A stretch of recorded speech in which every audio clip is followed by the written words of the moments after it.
오늘 봉독하신 말씀 속에 니고데모라고 하는 사람이 등장을 합니다. 이 사람의 이름이 사람들의 정복자라는 그런 의미를 가지고 있다고 합니다. 니고데모라고 하는 이름이요. 그 이름 그대로 정말로 그는 제법 어떤 위치를 가진 사람이었었어요. 바리새인이었었습니다. 뭔가 종교적인 지도적인 위치에 있었던 사람이었었죠. 거기다가 또한 율법에도 능통했던 그런 학자였었습니다. 높은 관직에 있었죠. 또 재력도 있었습니다.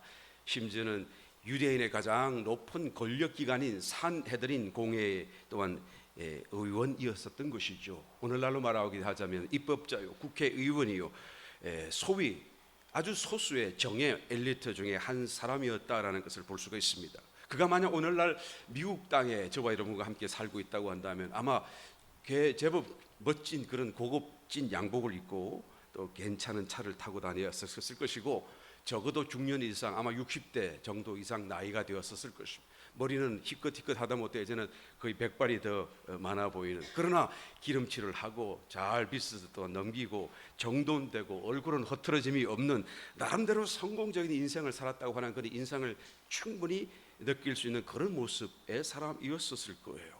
그런데 정말 모든 것을 다 가진 것 같고 모든 것에서 성공한 사람 같은 이 니고데모가 밤중에 예수님을 찾아온 것이죠. 왜 그래요? 마음속에 남에게 말할 수 없는 그런 어떤 문제가 있었고, 또 마음속에 말할 수 없는 어떤 무언가가 하여튼 공허감 같은 것을 혼자서 삭히고 달래며 살아왔기 때문에 남들은 다 괜찮은 것으로 부러워하였었습니다만, 그러나 자기만큼은 자기 속을 알잖아요. 그래서 예수님을 찾아왔어요. 여러분, 밤중에 찾아왔다라고 해서 이 사람을 비겁한 사람이라고 생각하지 마시길 바랍니다. 이 니고데모는 당대의 바리새인으로서 여러분 정말로 예수님을 아주 거세게 저항하고 반대하고 살인과 적대감을 가진 그 무리 중에 한 사람이었었던 거예요. 공개적으로는 도무지 예수님을 좋게 볼 수 없고 말할 수 없는 그런 자리에 있었지만, 그런 예수님을 개인적으로 정말 다르게 보고 있었던 것이죠. 그러나 자기의 느낌을 따라서 다르게 보는 그 한 가지 사건 때문에 또한 공개적으로 예수님을 인정하기에는 그러나 여전히 자기 가운데 확신이 덜 서 있는 상태였고요. 또 예수님에게도 자기 자신에게도 여하튼 이 방법이 최선이다라고 자기는 생각했기 때문에 몰래 밤중에 예수님을 찾아온 것이죠. 이 사람은 가만히 살펴보게 되면 매우 겸손했다라는 것을 알 수가 있어요. 그런 위치에 있었음에도 불구하고 매우 선한 사람이었고 겸손한 사람이었었어요. 그의 나이가 이제는 다 머리가 휘어진 사람인데도 불구하고, 또 남을 가르치는 이스라엘 선생임에도 불구하고 그의 나이 어린 30대밖에 되지 아니하는 예수님께 와서 그 앞에 무릎을 조아리고 라비요, 선생이요 라고 자기 자신을 숙일 수 있는 그런 사람이었었던 것이죠. 이게 매우 선한 사람이었고 겸손한 사람이었고, 나름대로 어떤 종교적으로 또한 신앙적으로 열심히 좀 제대로 살아보려고 하는 그런 마음을 가졌던 경건한 사람이었음에 틀림없습니다. 그가 주님께 밤중에 찾아와서 무엇을 질문했나요? 오늘 봉독하신 말씀 2절에 그가 밤에 예수께 와서 가로되 라비여, 우리가 당신은 하나님께로서 오신 선생인 줄을 아나이다. 하나님이 함께 하시지 아니하시면 당신이 행하시는 이 표적을 아무라도 할 수 없음이기 때문입니다.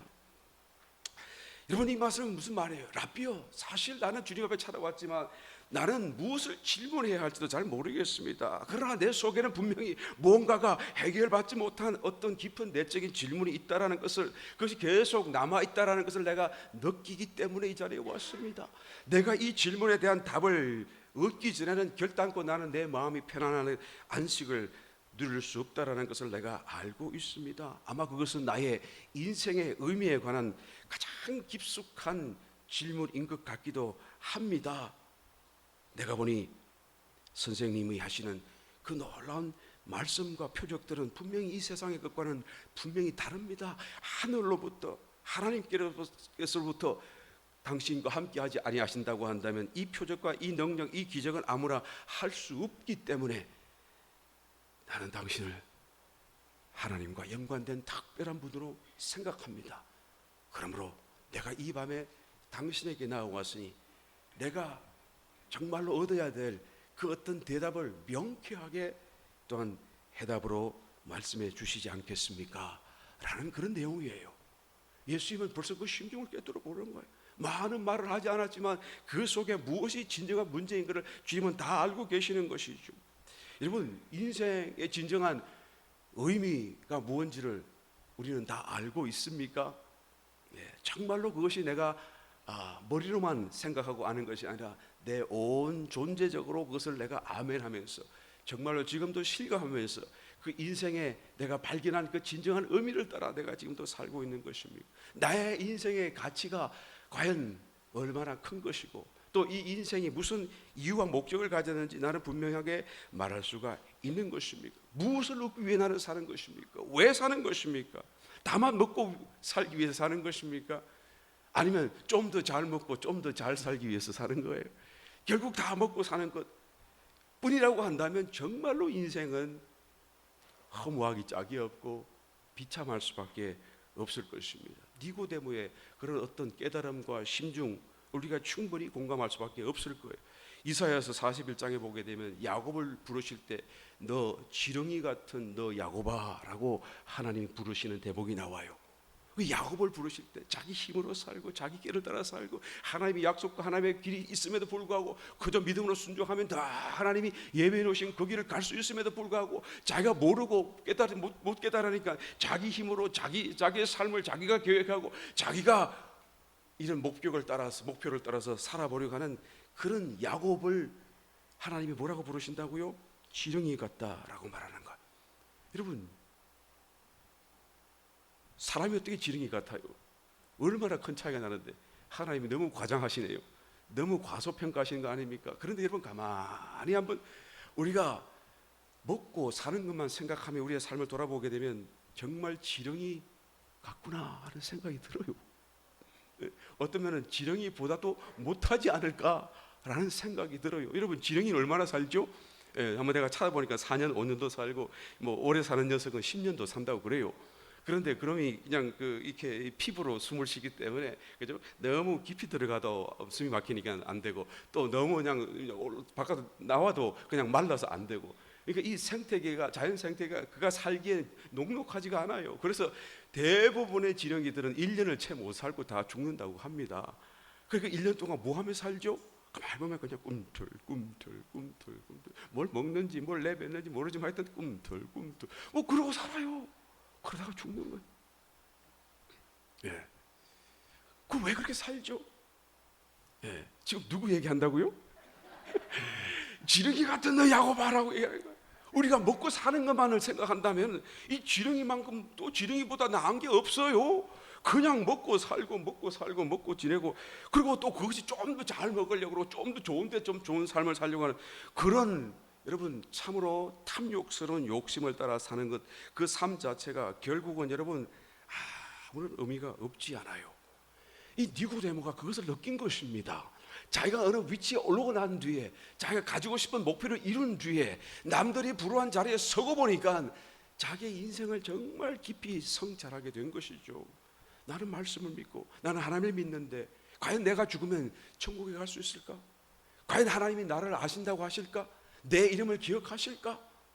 하나님 모른다고 하시면 나는 뭐지? 나는 오늘 하나님을 어떻게 섬겨야 하는 것이지?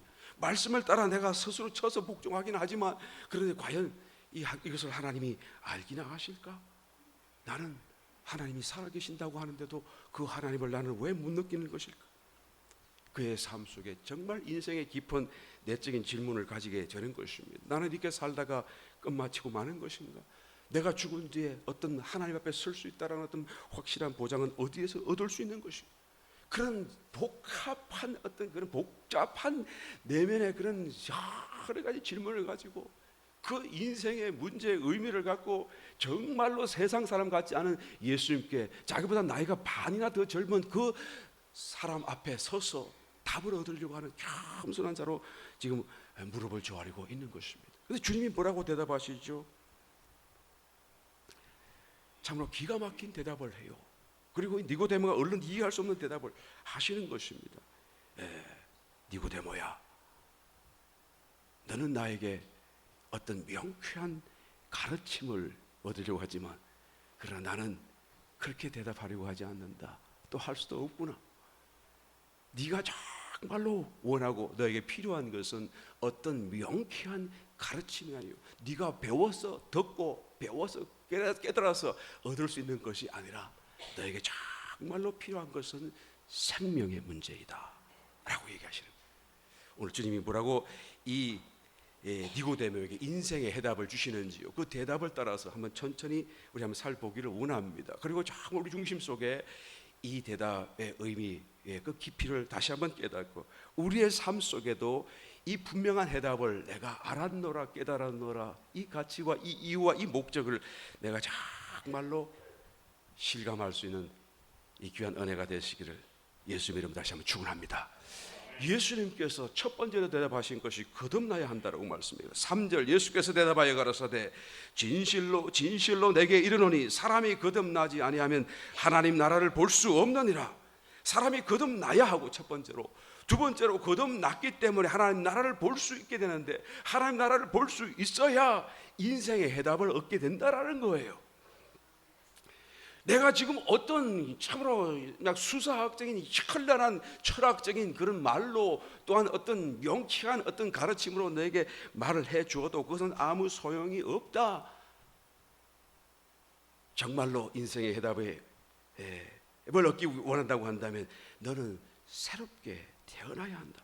여러분, 하나님의 나라를 볼 수 있어야 인생의 문제를 해결받습니다. 왜 그래요? 우리 사람이 이 땅의 나라를 위하여 지어진 것이 아니기 때문에 그런 거예요. 우리의 사람이 너무 고상해요. 하나님의 나라, 하늘 나라를 위하여 우리 사람이 지어졌기 때문에요. 이 땅의 나라에, 땅에 속속되는 어떤 언어로도 어떤 개념으로도 우리의 마음을 흡족해 해줄 수 있는 답이 없어요. 하늘 나라의 어떤 말을 들어야 하고 하늘 나라의 어떤 것을 보아야 하고 인생의 의미를 깨닫고 해답을 얻게 된다는 것이죠. 주님이 이 말 한마디에 얼마나 큰 하나의 어떤 내용을 담고 있는지요, 얼마나 놀라운 어떤 사실을 담고 있는지요. 이 니고데모는 듣고도 정확하게 알지 못했습니다. 거듭난다는 개념이 그에게는 분명하지가 않았어요. 너무나 생소했습니다. 그런 어떤 명쾌하고 특별한 가르침, 교훈, 어떤 내가 정말 배우기를 원합니다라는 아주 겸손한 마음으로 주님 앞에 엎드렸지만, 그것을 기대했지만 주님의 대답은 생명을 말하는 거예요. 생명의 문제를 말하기를 원하는 것입니다. 그 생명은 또 어떤 생명이죠? 영원한 생명이에요. 이 세상 사람들이 만지지도 못했고 듣지도 못했고 체험해보지 못했던 거룩하신 하나님의 생명을 얘기하고 있는 것이죠. 이 생명이 있어야 하나님의 나라, 하나님의 왕국을 볼 수 있고 접할 수 있고, 또 이것을 볼 때에 인생의 해답이 우리에게 스스로 주어지게 된다는 것입니다. 여러분, 개미가 자기의 나라를 이루어 살고 있잖아요. 열심히 뭔가 일을 하고 열심히 하여튼 여왕개미 중심으로 해서 막 자기 나라를 다스리고 있고 또 살고 있어요. 그래서 개미 왕국의 그 어떤 내용을 좀 들여다보고 알고 싶어 한다고 한다면 내가 어떻게 돼야 되죠? 내가 개미가 되어야 돼요. 개미가 돼 그 안에 들어가야 그 정말 디테일한 것을 내가 보고 듣고 느낄 수 있지 않겠어요? 내가 바깥에 있어서는 그것을 알 수가 없어요. 그냥 추측을 할 수 있을지 모르겠지만, 더더군다나 개미보다 더 낮은 생명의 어떤 그런 물질, 식물이라고 한다면 도무지 이 개미가 뭘 하는지, 뭘 위해 사는지, 뭐를 만들려고 하는 것인지 여러분 상상이나 할 수 있겠어요? 여러분, 하늘나라, 우리가 땅에 살면서 이 높은 나라를 우리가 체험하고 볼 수 있기 위해서는 어떻게 되죠? 우리의 생명이 높여져야 돼요. 우리의 생명이 이 하늘의 생명으로 바꾸어져야 되는 것이죠. 그래서 예수님이 첫 마디가 교훈이 아니고 배우는 것이 아니고 가르침이 아니고 생명의 문제다라고 말씀을 해주고 있는 것입니다. 여러분, 고린도전서 2장 9절 이하의 말씀을 보게 되면 사도 바울도 깨달은 자의 심정으로 이와 같이 고백합니다. 기록된 바 하나님이 자기를 사랑하는 자들을 위하여 예비하신 모든 것들은 눈으로도 보지 못하고 귀로도 듣지 못하고 사람의 마음으로도 생각지 못하였다 함과 같으니라. 오직 하나님이 성령으로 우리에게 이것을 보이셨으니 성령은 모든 것 곧 하나님의 기쁜 것이라도 통달하시느니라. 사람의 사정을 우리 속에 있는 영혼에 누가 알리요? 이와 같이 하나님의 사정도 하나님의 영혼에는 아무도 알지 못하느니라. 우리가 세상의 영을 받지 아니하고 오직 하나님께로부터 온 영을 받았으니 이는 우리로 하여금 하나님께서 우리로 은혜로 주신 것들을 알게 하려 하심이라. 어떻게 알 수 있다라고요? 하나님 주신 그 영어로 하나님이 주신 모든 은혜를 우리가 알 수 있게 된다라는 거예요. 그래서 이 하나님의 영이 없이는, 하나님의 이런 성령이 없이는 우리는 하나님이 주신 그 모든 좋은 것들을 알 길이 없다는 거예요. 우리가 이것을 말하거니와 사람의 지혜에 가르친 말로 아니하고 오직 성령의 가르치신 것으로 하니 신령한 것으로 분별하느니라. 여러분, 우리가 영어로 하지 아니하면 하늘나라를 알 수 없고 하나님을 알 수 없고 하나님의 어떤 말씀을 알 수 없고 하나님의 어떤 모든 좋은 것들 우리에게 주신 것조차도 우리가 알 수 없다라고 사도 바울은 너무나 분명하게 체험 가운데 고백하고 있는 것을 보게 됩니다. 예수님이 바로 이 말씀을 하시는 거예요. 그러니까 니고데모가 반문합니다. 이해할 수 없어요. 4절 5절 니고데모가 가로되 사람이 늙으면 어떻게 날 수 있삼나이까? 두 번째 모태에 들어갔다 다시 나와야 되는 것입니까? 예수님께서 대답하되 진실로 내게 이르노니. 예수님이 니고데모를 참 사랑했다는 것을 우리가 느낄 수 있죠. 말씀할 때마다 진실로 가르쳐주고 싶은 것이, 깨닫게 해주기 원하고 싶으셔서 주님이 이와 같이 진실로 반복하여 말씀합니다. 내게 이르노니 사람이 물과 성령으로 나지 아니하면 하나님 나라에 들어갈 수 없느니라. 여러분, 이 물이라는 것은 뭐를 말하죠? 침례 받는 것을 얘기하죠.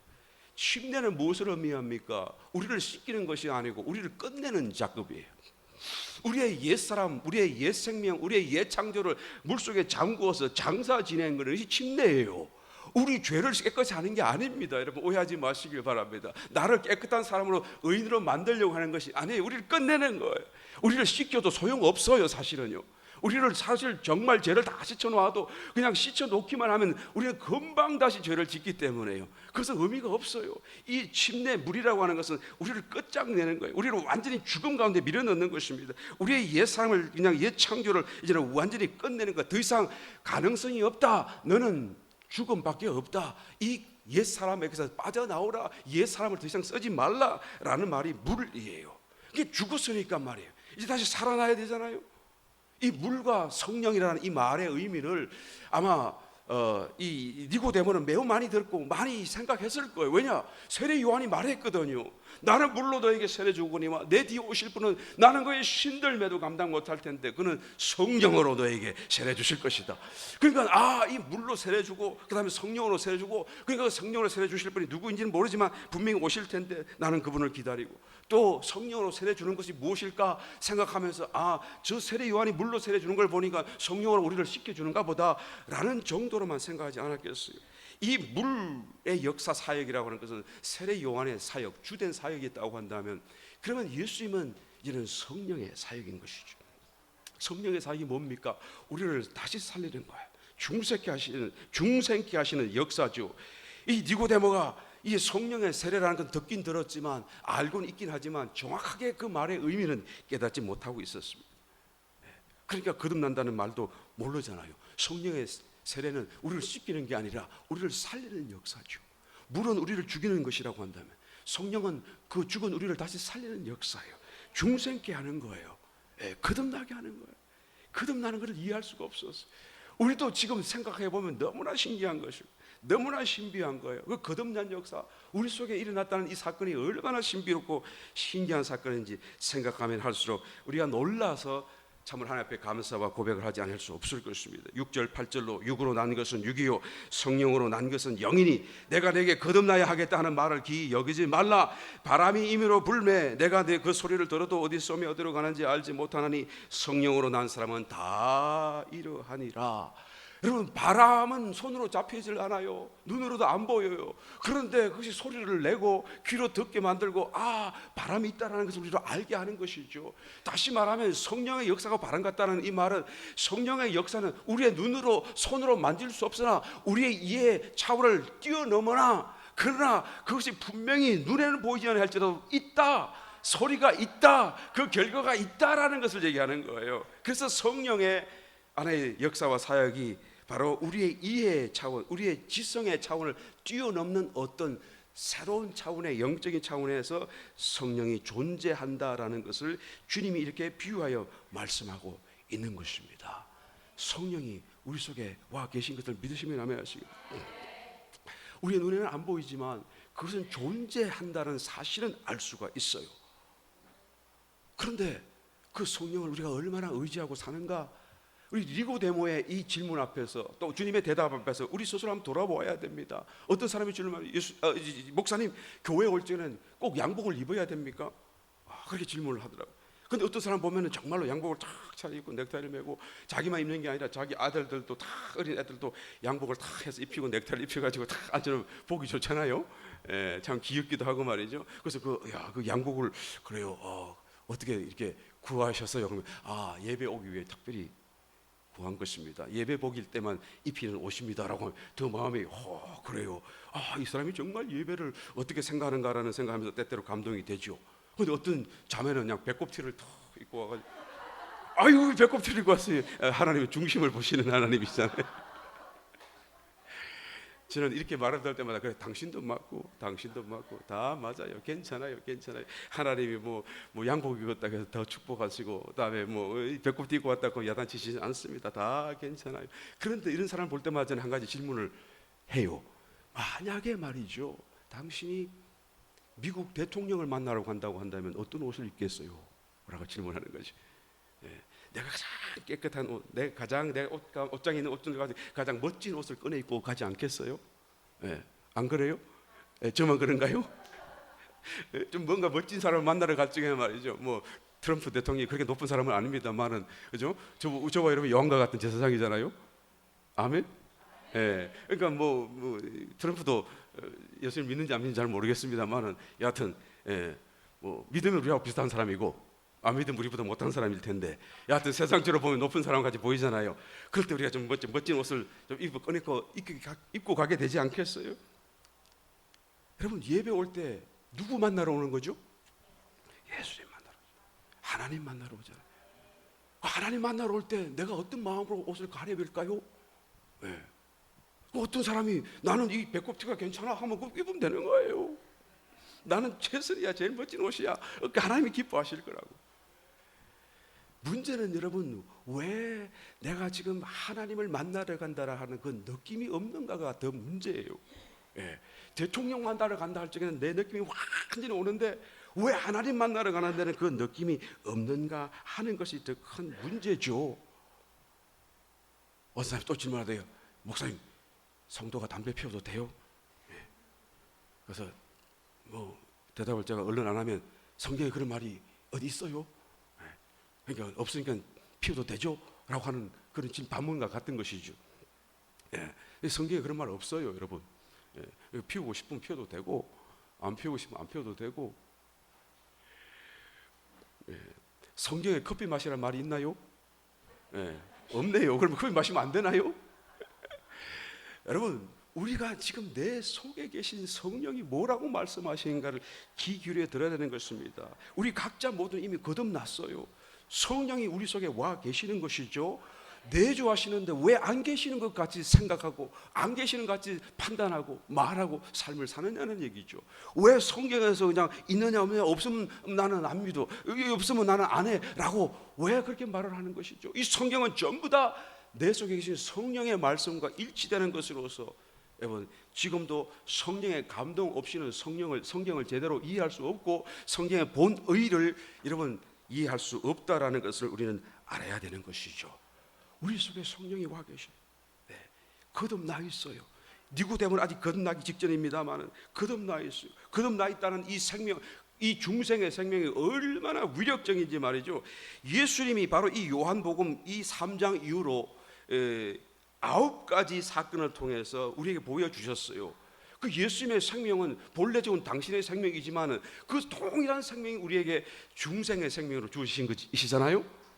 그러니까 예수님이 하신 그 생명은, 행하신 그 생명은 우리가 받은 중생의 생명과 동일한 것입니다. 그 예수님이 하신 것을 우리가 할 수 있다는 것이고, 예수님이 무엇을 하셨나요? 첫 번째 우리가 보았던 것처럼 니고데모와 같은 이 도덕적이고 선하고 상류층에 사는 그런 선한 사람을 하나님께서 변화시키고, 단 한 번의 만남으로 변화시키고, 또 그 다음에는 좀 더 이건 대비적으로 부도덕하고 거칠고 하류층에 사는 그 어떤 사마리아 여인, 우물가의 그 여인을 만나서 변화시키고 구원시키는 뭐 상하 구별하는 거 죄송합니다만 그냥 겉으로 보기에 그렇다 그 말이시죠.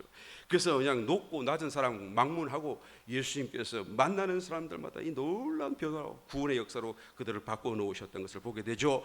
또 젊은 아들, 왕의 신하였던 젊은 아들 거의 죽게 된 것을 주님이 능력으로 고치셨어요. 38년 된 병자를 고치셨어요. 그 38년 동안 병으로 씨름을 했으니 그는 연약해질 대로 연약해져 있는 거예요. 병도 병이지만 그는 기력이 없을 정도로 연약해져 있는 연약함의 극치를 나타내고 있지요. 그 연약함에서 그를 한순간에 주님이 건져내셨어요.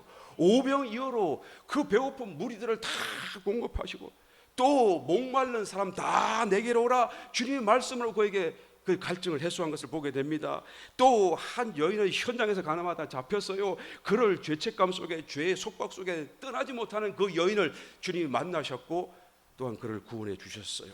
실로암 속에 눈을 뜨게 만들어 주셨지요. 또 나사로 이제는 정말로 죽어서 나으리 되었고 썩은 냄새가 나는 그 시신을 이제는 다시 살리시는 정말로 놀라운 사건을 당신의 생명으로 나타내 주시고 정명해 내 주셨다라는 거예요. 여러분 거듭난 성도가 정말로 우리가 영어로 온전해지기만 한다고 한다면 우리의 모든 삶의 해답이 그 속에 다 일어납니다. 모든 하나님의 필요한 공급이 다 일어나게 된다는 것을 주님이 그냥 보여주신 것 아니겠어요? 우리는 이 생명을 그 가치를 그 능력을 너무나 과소평가하고 없는 것 같이 살고 있지는 않은가라는 거예요.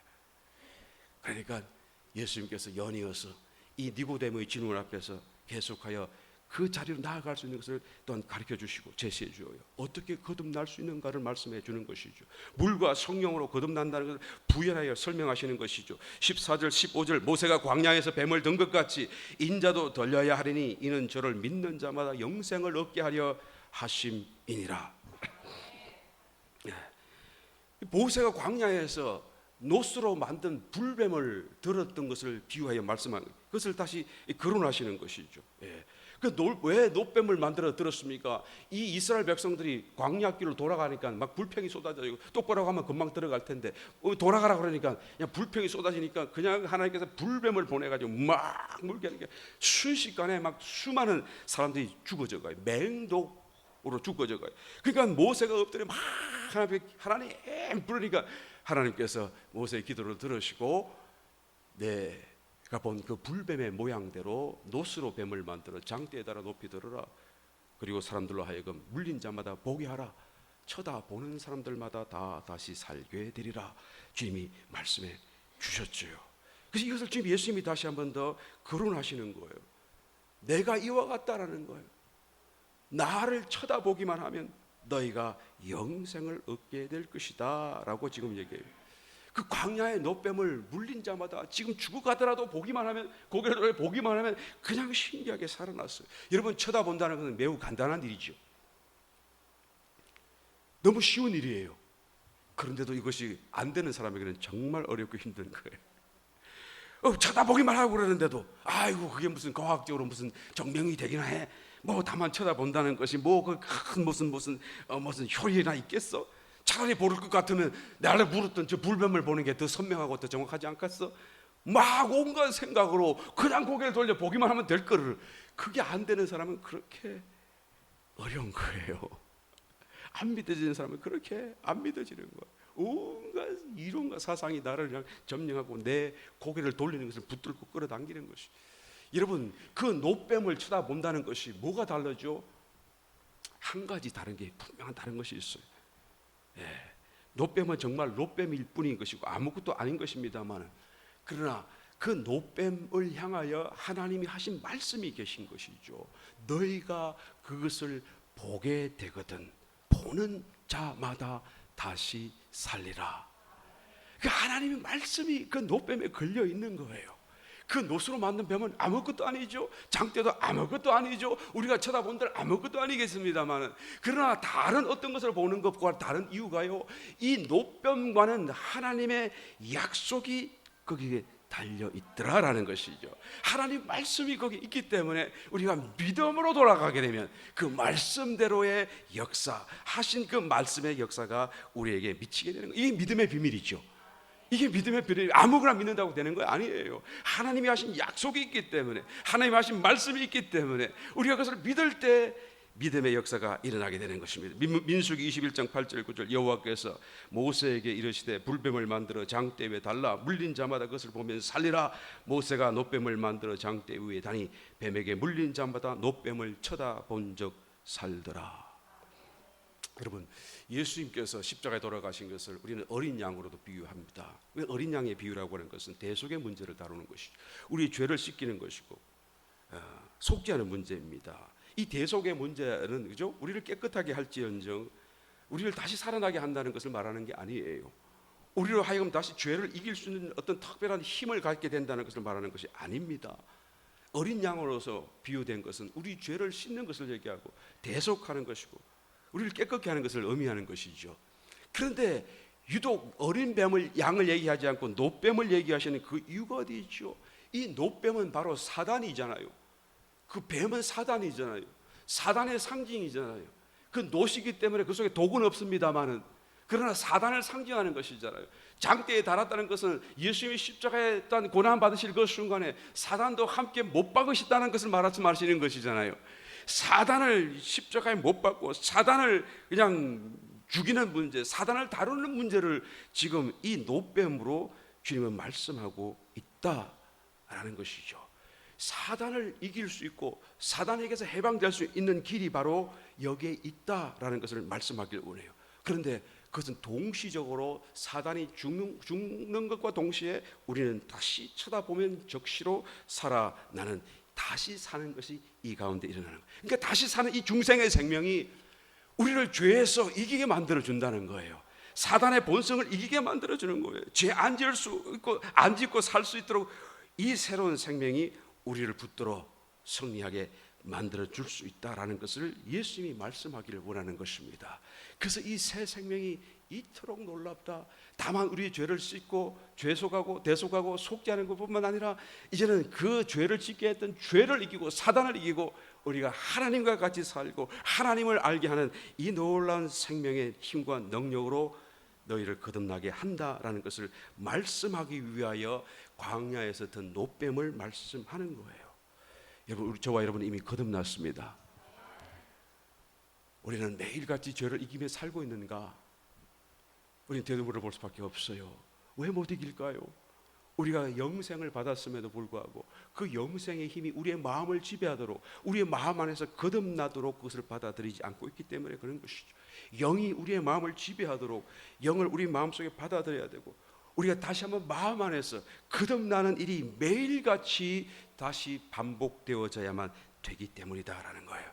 여러분, 정말로 중요한 우리의 모든 신앙적인 그런 생각 발상의 분기점이 여기에 있어요. 우리가 무엇을 생각하고 어디서부터 출발할 것인가 굉장한 하나의 분기점이 돼요. 이것은 생명의 길이요, 이것은 죽음의 길인 것입니다.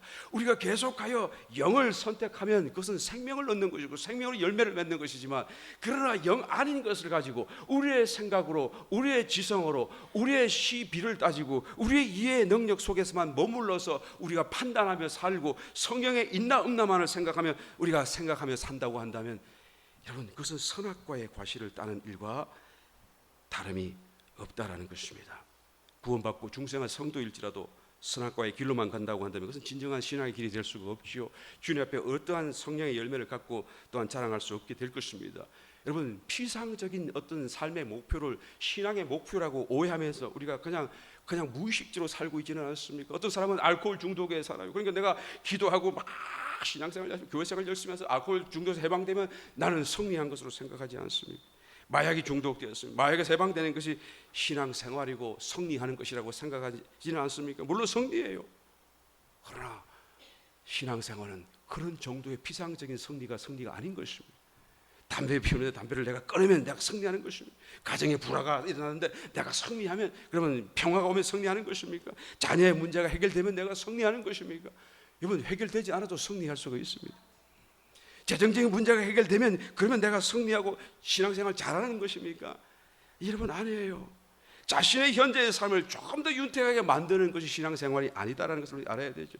하나님의 그것이 비록 하나님의 축복일지라도, 하나님의 기적적인 어떤 그런 축복일지라도 그것은 신앙의 이유도 신앙의 인생의 목표도 아닌 것입니다. 더 높은 고상한 하늘의 영역에 속한 목적과 이유가 반드시 있어야 되는 것입니다.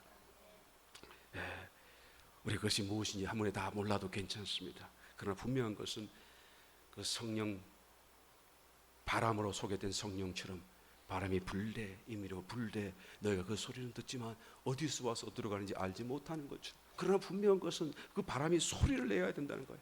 우리가 들을 수 있는 어떤 결과를 나타낼 수 있도록 성령을 인정하고 성령이 역사하도록 우리의 삶을 바꾸고 가야 된다는 것입니다. 그래서 하나님 주님께서 이 니고데모의 대답 가운데 마지막으로 결론적으로 이 말씀을 하시고 그에게 이제는 마침표를 찍어요. 거듭나는 것이 뭔지 알았느냐? 어떻게 거듭난지도 알았느냐? 그렇다고 한다면 이제 이후로는 하나님을 찾아라 라고 말씀하시거든요. 하나님을 찾아라. 여러분, 하나님을 찾아야 돼요. 문제가 있으면 하나님을 찾아야 돼요. 기도하다가 더 많이 기도해야 돼요. 예배보다 더 많이 예배의 자리에 나와야 돼요. 여러분, 문제 있기 전에, 문제를 당하기 전에 하나님 앞에 더 찾으면 정말 행복이 축복의 축복이겠습니다만, 문제를 당했다고 한다면 여러분 다른 어떤 것보다 하나님을 더 찾아야 돼요. 왜요? 하늘에 있는 하나님만이 말할 수밖에 없어요. 하나님만이 말씀하실 수 있기 때문에요.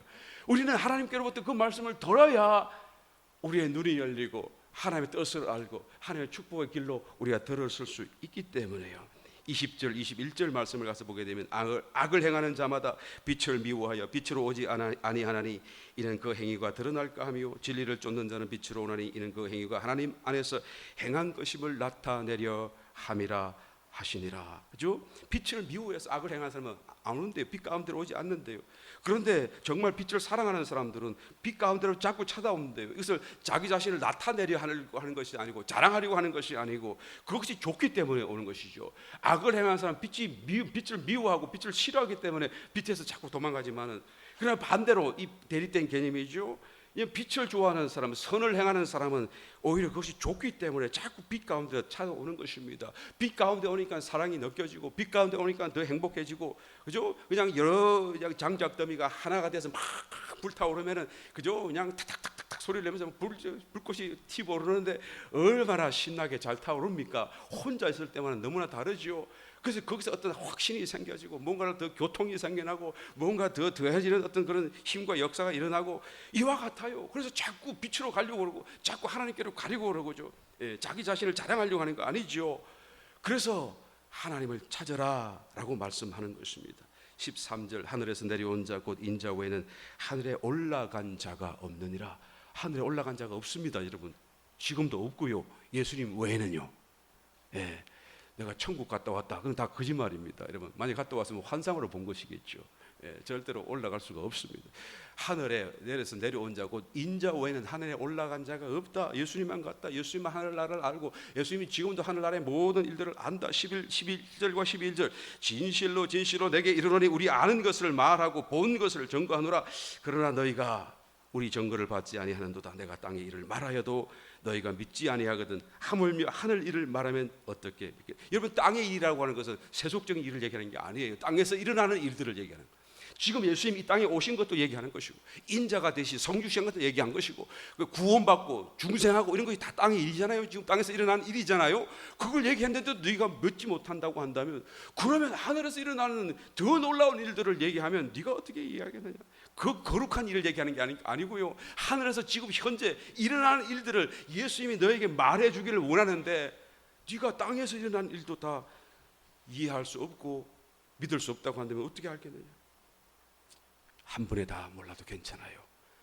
그런 하나님을 믿고 하나님께 나와야 되고 하나님께 들어야 되는 것이죠. 그래서 주님께서 하나님을 찾으라라고 말. 이번 이 니고데모는 단 한 번의 만남으로 그의 삶 속에 엄청난 변화를 보여주었어요. 마음이 준비된 자는 단 한 번의 만남으로도 이처럼 변할 수가 있는 것이죠. 요한복음 19장 39절을 가서 보게 되면 그 마지막 때 예수님이 고난받으신 다음에 그가 어떻게 합니까? 일찍 예수께 밤에 나왔던 니고데모도 모략과 침향 섞은 것을 100건쯤 가지고 엄청난 양의 100파운드 정도를 가져왔어요. 엄청난 양을 가지고 내가 주님 살아계실 때는 내가 다 내 마음을 표현하지 못했지만 이제는 내가 그렇게 하겠노라.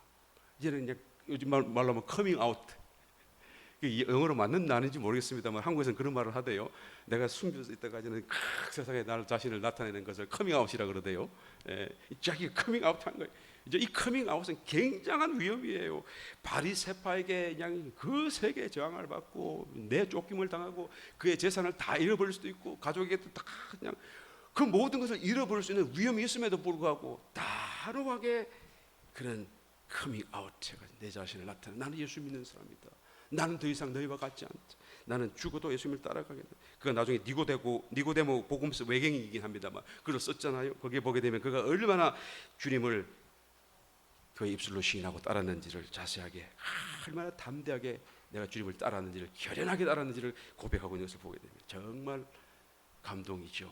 니고데모가 구원받게 되었고 하나님을 믿는 사람이 되었고. 여러분, 우리가 너무 잘 알고 있는 요한복음 3장 16절 말씀이 바로 이 내용의 말씀의 결론이에요. 뭐라고 말씀합니까? 우리 다 같이 한번 소리 한번 읽어볼까요? 시작. 하나님이 세상을 이처럼 사랑하사 독생자를 주셨으니 이는 저를 믿는 자마다 멸망치 않고 영생을 얻게 하려 하심이라. 하나님 보내신 것은 세상을 심판하려 하심이 아니요 저로 말미암아 세상이 구원을 받게 하시고 구원을 받게 하시려는 거예요. 죄로부터도 구원이고요, 물론이고요, 우리의 모든 문제로부터 구원받게 하시려고 우리에게 중생케 하신 거, 그 위대한 능력으로 우리 가운데 오신 거예요. 우리의 모든 질병과 가난과 저주와 가시와 은근기 모든 문제, 나중에는 죽음까지도 구원하시고 영생을 주시기 위하여 오신 것이다 라는 것이죠. 바라기는 니고데모를 통하여 말씀하신 이 우리의 받은 영생, 중생의 능력과 가치를 새롭게 깨달으시고 구원을 얻되 모든 것에서 완전한 구원을 얻으셔서 참으로 하나님 앞에서 하나님의 은혜를 기쁨으로 간증할 수 있는 놀라운 축복이 우리 모두에게 임하시기를 예수님 이름으로 축원합니다.